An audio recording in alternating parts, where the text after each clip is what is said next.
जानिए हर सच की कहानी दिनेश ठक्कर की जुबान आपके अपने नेशनल न्यूज इंडिया पर। अजीत अंजुम की तरफ से एक एप्लीकेशन लगाई गई थी कि धर्मेंद्र मिश्रा जी को इस केस से हटाया जाए, तो किस बात का डर इन लोगों को सता रहा है? कोर्ट के रिकॉर्ड में तथ्य है कि उन्होंने मुझे रोकने के लिए कि ये कोर्ट में ना बोले, डायरेक्ट कोर्ट को एड्रेस न करें, उन्होंने लगाया। उन लोगों को कौन सा डर सता रहा है, मतलब कि धर्मेंद्र मिश्रा जी अगर आखिरी तक के केस में रहेंगे तो क्या चक्की पीसेंगे, जेल के सलाखों के पीछे जाएंगे, क्या इसी वजह से एप्लीकेशन लगाएंगे? मुझे इससे कोई फर्क नहीं पड़ता कि उससे किसको तकलीफ होती है और कहाँ तकलीफ होती है। मेरा काम कानून के तहत कार्य करना, जो बता रहा हूँ। देखा आपके आने के बाद ही इन लोगों पर शिकंजा कसा, आरोप तय हो गए।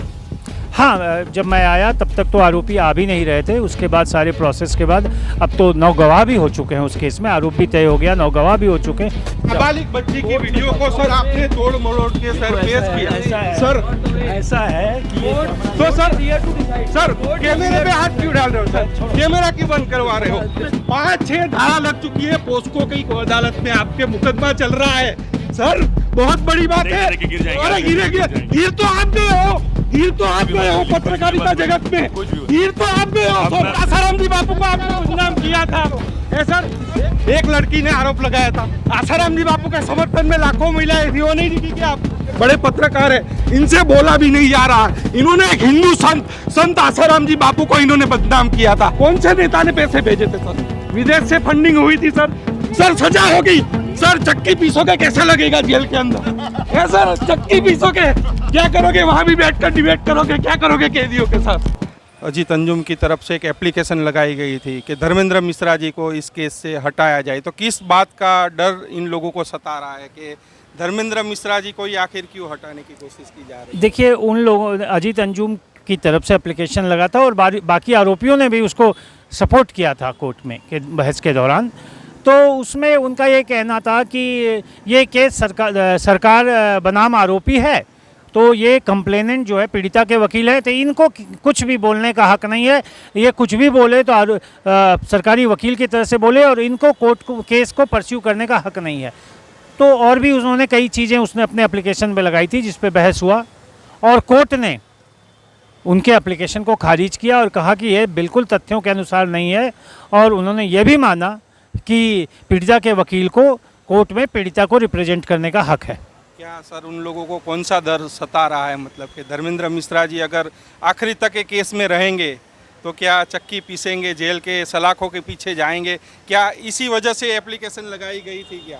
अब देखिए, अब उनके दिमाग में क्या चल रहा है, वो क्या सोच रहे हैं मेरे बारे में, ये तो मैं नहीं जानता। लेकिन ये कोर्ट के रिकॉर्ड में तथ्य है कि उन्होंने मुझे रोकने के लिए कि ये कोर्ट में ना बोले, डायरेक्ट कोर्ट को एड्रेस न करें, उन्होंने लगाया। और रही बात, जहाँ तक मेरी बात है, तो मेरा काम अपने पार्टी को, पीड़िता को, जो भी उसके कानून के तहत जितने अधिकार मिले हैं वो, और जो भी उसके साथ गलत हुआ है उसके लिए उसको न्याय दिलाने में एज ए वकील मुझे जो रोल अदा करना है कानून के तहत, मैं कोर्ट में कर रहा हूँ और करता रहूँगा। क्योंकि देखा आपके आने के बाद ही इन लोगों पर शिकंजा कसा, आरोप तय हो गए। हाँ, जब मैं आया तब तक तो आरोपी आ भी नहीं रहे थे। उसके बाद सारे प्रोसेस के बाद अब तो 9 गवाह भी हो चुके हैं उस केस में, आरोप भी तय हो गया, 9 गवाह भी हो चुके हैं।